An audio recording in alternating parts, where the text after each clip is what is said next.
There are a lot of great games out there where once you've beaten them, they don't feel very exciting to play a second time. But some games keep you coming back for more. Whether it's a game you can beat in an afternoon or a Memorpaga that you've spent years on, some games are just plain replayable. But why? What makes you want to play the same game over and over again? Well, that's what this video is about. There are lots of elements that can increase replayability, but today I'm going to focus on 3 surefire strategies that have worked time and again. Hi, I'm Irish Ronin. Welcome to my channel. My goal is to inform and celebrate indie game devs. If you like the video, don't forget to hit like and subscribe. Right, let's get into it. The first strategy to boost replayability is multiple paths. By allowing your player to choose how they progress through your game, you're giving them the freedom to play it different ways each time. The most obvious version of multiple paths is during gameplay, meaning you can literally have different paths, like in Sonic, for example. The levels are designed in such a way that the player can take different combinations of paths each time they play a given level, depending on their preference. This variety grants the incentive to explore and play future playthroughs. Related but not quite the same are different paths in puzzle-based games. In Starcatcher, there are often a number of ways to solve each puzzle. The player is free to choose how they want to solve it, and on a second playthrough can choose to challenge themselves by finding new ways to solve the puzzle. This idea is everywhere in Baba Is You. Almost every single puzzle has a few different ways to approach it, which makes playing identical puzzles multiple times enjoyable. Baba Is You also utilizes multiple paths in the overworld. By giving the player some freedom to select which level they want to play, you are increasing replayability. Some puzzles feel way too hard at first glance, and the player might choose to skip them. But on future playthroughs, once the player's skill is increased, they can tackle those puzzles that they skipped the first time around and experience something new. One final example of multiple paths is skill trees. My favorite example of this is the Force Unleashed series. As the player progresses through the game, they have to make choices about which skills to upgrade. Because there are a finite number of points, it's a zero-sum game. The player can't have maxed out defensive and offensive capabilities at the same time. This encourages replaying because the player will always wonder about that path not chosen. What if I fully maxed out my defense skills? Could I beat the game without killing a single stormtrooper? What if I become an offensive juggernaut and mow down every Imperial I lay eyes on with brutal efficiency? The point is, whether in levels, the overworld, or character progression, offering your players a choice in how they want to play your game will boost replayability, big time. The next major strategy is variable challenge, meaning some way of changing how hard the game is. The most common method of variable challenge is difficulty setting. This is particularly the case with FPSs like Halo or bullet hells like Jamestown.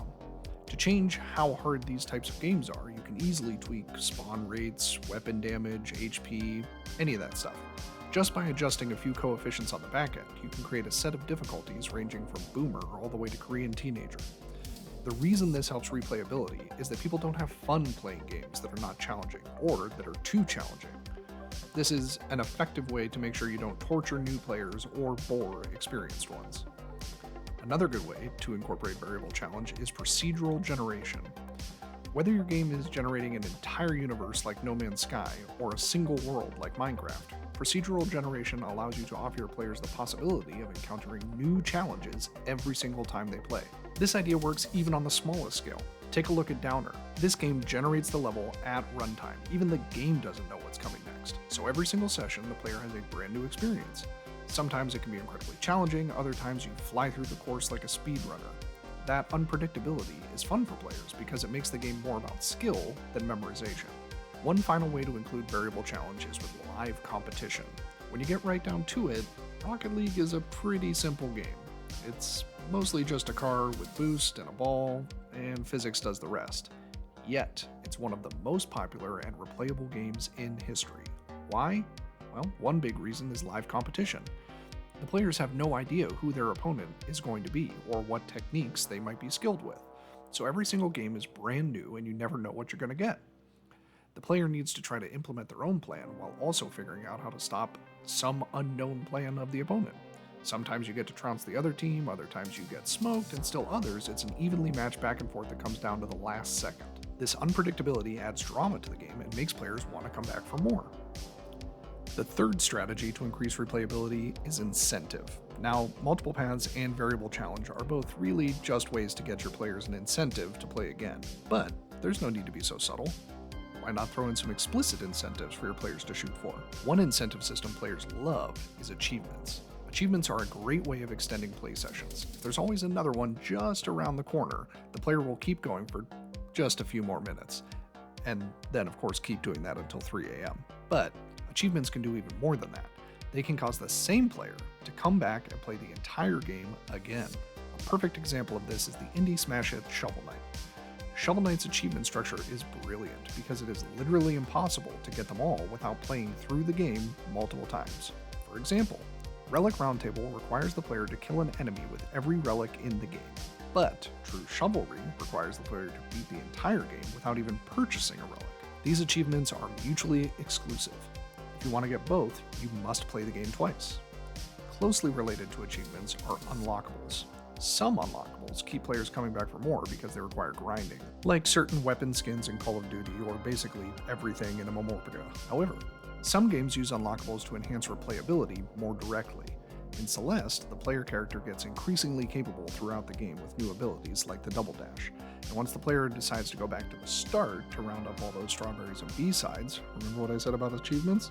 You find that the earlier levels feel very different with this expanded moveset. Remember what I said about variable challenge? Which makes previously impossible seeming areas worth looking into. Remember what I said about multiple paths? Alright, I'll stop. The point is, because the player unlocks these new capabilities, they are able to play the levels they have already beaten in a whole new way. So there you have it, 3 strategies to make your game more replayable. Any or all of these ideas can be added in some form to almost any game. And if all else fails, just add a global leaderboard. Humans are competitive, and will play a game a lot to be ranked number 1. Links to the indie games from this video are featured in the description. If you liked the video, what better way to communicate that than by clicking the like button? What's that? The subscribe button? Well, yeah, hit the subscribe button. If you didn't care for the video, thanks for watching this far, and maybe one of my others will be more to your liking. Until next time, this is Irish Ronin reminding you of the most important game loop in life. Do, fail, learn, repeat. Adios.